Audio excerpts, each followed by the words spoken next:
Dulu seiring, kini saling tuding. Dulu kawan seperjuangan, kini jadi lawan yang saling menjatuhkan. Ya, publik dikejutkan dengan pecahnya kongsi antara dua sosok yang selama ini vokal menyuarakan polemik ijazah, Rismon Sianipar dan Roy Suryo. Garis batas telah ditarik. Langkah Rismon Sianipar yang menempuh jalur damai atau restoratif justice ternyata menjadi sumbu ledak yang menghancurkan solidaritas mereka. Tak ada lagi kata sepakat, yang ada hanyalah hantetan serangan balik yang kian meruncing dan memanas. Mulai dari sindiran tajam soal validitas angka keramat 99,9%, tantangan uji publik yang memacu adrenalin, hingga tudingan keras soal siapa yang sebenarnya mencari aman di balik jeruji hukum. Keduanya kini terjebak dalam perang kredibilitas yang mempertaruhkan reputasi besar mereka di mata masyarakat. Apakah ini murni soal perbedaan data teknis? Ataukah ada pengkhianatan nyata di balik layar yang belum terungkap ke permukaan? Mengapa hubungan yang semula solid kini berubah menjadi ajang saling menelanjangi satu sama lain? Inilah 5 aksi saling serang paling mematikan antara Rismon Sianipar versus Roy Suryo.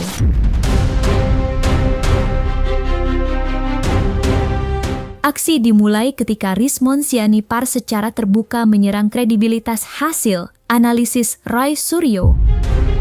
Rismon menyindir klaim yang menyebut ijazah Jokowi 99,9% palsu sebagai angka yang tidak memiliki dasar ilmiah kuat dan hanya sekadar narasi untuk menggiring opini publik tanpa validasi teknis yang bisa dipertanggungjawabkan.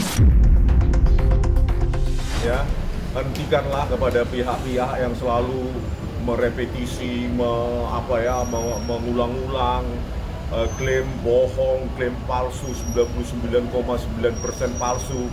Tetapi ketika ditanyakan, coba wartawan tanyakan dari mana angka itu, dia selalu berkelit entah kemana, ya, dengan isu-isu nggak jelas, ya, isu-isu basi. Jadi hentikanlah, ya, kalian jangan percaya begitu saja kepada seorang mantan napi, mantan narapidana yang mengaku peneliti. Sementara kalau kita lihat track record penelitiannya, itu kan peneliti harus ada. Apakah dia pernah belajar matematika di kampusnya, matematika teknik, matematika engineering, numerik, dan matematika lainnya. Karena semua dasar dari digital image processing itu tentu, ya, berdasarkan keilmuan matematika tingkat lanjut, ya, yang itu tidak didapatkan dari ilmu komunikasi visipol. Ya, karena itu ilmu politik. Jadi bagi masyarakat, ya, jangan cepat percaya kepada klaim-klaim kebohongan 99,9%. Saya sebutkan aja 2 pointer yang akan saya revisi nanti di buku saya, ya. Pertama, klaim bohong. Mungkin sekarang mulai mereka sudah berhenti, ya. Klaim bohong bahwa tidak ada baik embos maupun watermarks yang ditunjukkan pada gelar perkara 15 Desember 2025 maupun yang diupload oleh saudara Dian Sandi Utama di akun X-nya. Klaim itu juga klaim bohong, ya. Klaim bohong yang diulang-ulang dan sekarang mungkin sudah berhenti dia karena ketahuan. Oleh karena itu jangan percaya saudara-saudara klaim bohong itu, apalagi dari seorang mantan napi dari kasus Stupa yang mengaku-ngaku menjadi peneliti.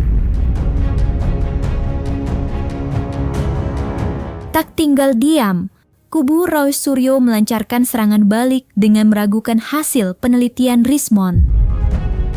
Abdul Ghafur Sangaji, tim penasehat hukum Roy Suryo, menyindir bahwa jika memang penelitian Rismon valid dan kuat, mengapa Rismon justru memilih jalur restoratif justice dan berdamai? Pihaknya mengisyaratkan bahwa mundurnya Rismon adalah bukti bahwa hasil penelitiannya tidak tahan uji. Jadi kalau dia katakan ini sudah saya lakukan penelitian, ya mohon maaf, coba dipublikasikan hasil penelitiannya mana? Coba dipublikasikan. Dokumen yang dia jadikan sebagai objek penelitian itu objek yang mana yang dia teliti? Karena Rismon pernah mengatakan bahwa ada 2 objek yang dia teliti. Yang pertama adalah lembaran pengesahan skripsinya Pak Joko Widodo. dan itu adalah primary evidence, dan dia dapatkan sendiri dari UGM, dia foto sendiri dari UGM, dan dia analisa sendiri dari UGM, dari hasil itu. Tiba-tiba dia mengatakan ijazah Pak Jokowi asli. Berdasarkan preparat yang mana? Berdasarkan objek yang mana? Ini tentu challenge buat Rismond. Karena selama ini Rismond mengatakan bahwa dia seorang peneliti, 11.000% ijazah Jokowi adalah palsu berdasarkan hasil penelitian. Tensi semakin panas saat Rismond menantang Roy Suryo untuk melakukan uji publik. Rismond mendesak agar Rauh tidak hanya berani bicara di media sosial, tetapi berani membedah data teknisnya di hadapan para ahli dan masyarakat luas untuk membuktikan apakah klaim palsu tersebut benar-benar nyata atau hanya pepesan kosong. Coba tunjukkan 49 halaman itu, ya 49 halaman di buku JWP, 49 halaman pertama, itulah sesungguhnya apa yang di balik otak Rosuryo. Berikan itu kepada ahli, coba kalian media. Nanti kalau Rismond bias, kalian media tanyakan apakah ini ilmiah atau orang ya hanya yang mengaku ilmiah tanpa fondasi apapun. Ini ya, ya. Nah ini Pak. Nah inilah tulisannya 49 halaman itu. Ini cuma ini tentang hak asasi manusia, terus yang lain-lain. Ini kan bukan keahlian apapun dalam digital forensik. Ya, Itu siapa? punya Rosuryo, 49 halaman yang begini ini. Masya Allah. Gini, inilah tulisan dia. Jadi jangan mentompleng tulisan saya. Terus seolah-olah sekarang seperti ada kontrak, seperti semacam okultisme. Begitu saya merevisi tulisan saya, terus mereka mengulang-ulangi kata-kata bohong, pengkhianat dan lain-lain.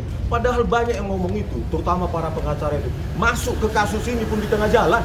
Jadi ya bertanggung jawablah pada tulisan Anda, bertanggung jawablah pada klaim Anda sebagai peneliti, karena itu kasusmu, ya, bukan kasus saya lagi, ya.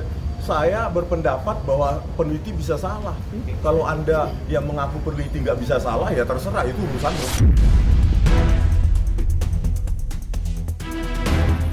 Kubu Roy Suryo menantang balik dengan poin yang lebih tajam. Ia meyakini bahwa Rismond sebenarnya tidak melakukan penelitian yang serius. Abdul Ghafur Sangaji, tim penasehat hukum Roy Suryo, menuding bahwa alasan Rismond melakukan RJ dengan pihak Jokowi karena adanya kesalahan atau ketakutan setelah klaim penelitiannya tidak terbukti, sehingga jalur damai diambil sebagai pelarian hukum. Saya challenge Rismond, apakah Rismond sudah melakukan penelitian itu apa belum? Tolong publikasikan melalui kanal Anda. Tolong publikasikan itu lewat media-media mainstream. Tunjukkan preparatnya, tunjukkan objeknya. Karena ijazah analog Pak Joko Widodo itu masih disita sebagai barang bukti di Polda Metro Jaya.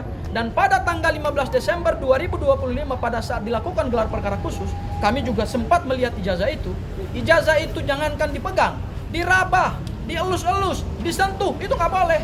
Jadi ini halusinasi yang dilakukan oleh Rismond, dan informasi ini tidak boleh menyesatkan publik. Rismond, saya sungguh yakin tidak pernah melakukan penelitian itu.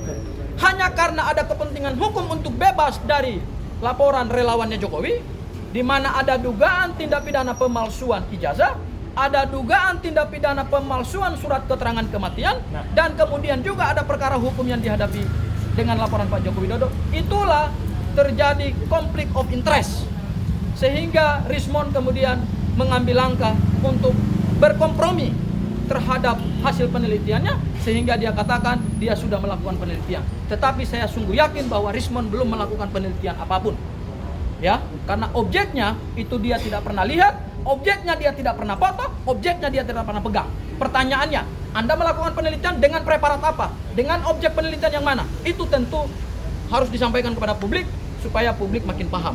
Rismond ini galau. Galau karena menghadapi dua perkara hukum yang menekan dia.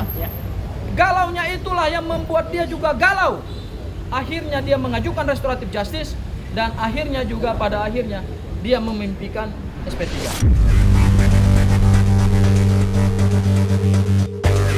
Puncak dari perseteruan ini adalah terbentuknya opini publik yang terbelah.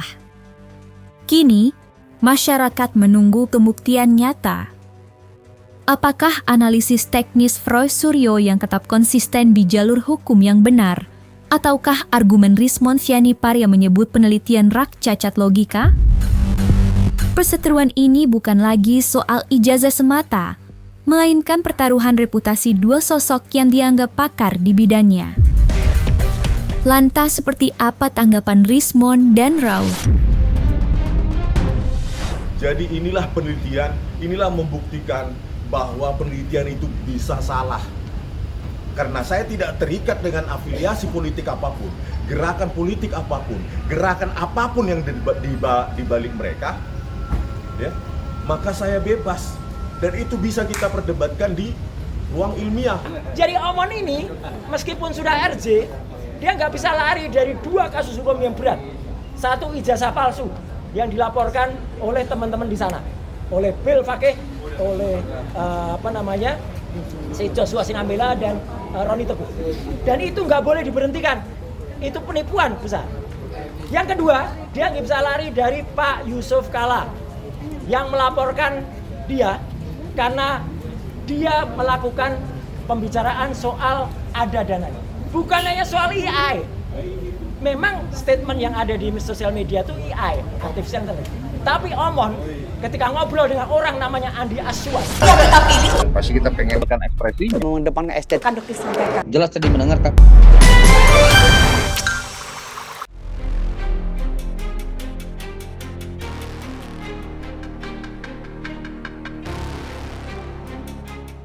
Nah, selesai sudah, Cumi Lovers. Jangan lupa untuk like, subscribe, dan juga share channel YouTube Cumi Cumi.